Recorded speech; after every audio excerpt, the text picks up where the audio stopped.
આજરોજ પાવાગઢમાં જે material ropeway આવેલો છે કે જે મંદિરના વિકાસના કામ માટે જે નીચેથી સામાન લઈ જવાનો હોય એ રોપવેનો વાયર અચાનક તૂટી જતા એમાં જે સવાર 6 લોકો હતા એના દુઃખદ મૃત્યુ થયેલા છે। હાલમાં એ લોકોને હાલોલ ખાતે હોસ્પિટલ ખાતે લાવી ઇન્ક્વેસ્ટ ભરીને એમની પીએમની કાર્યવાહી ચાલુ કરેલી છે।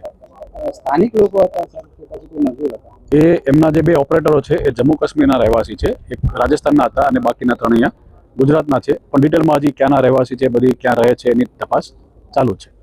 પ્રાથમિક દ્રષ્ટિએ ઘટનાનું કારણ શું છે? પ્રાથમિક દ્રષ્ટિએ જ અમે કહીએ છીએ આપને કે એનું જે ઘટનાનું કારણ છે એનો વાયર તૂટી જવાના કારણે ખબર પડી છે।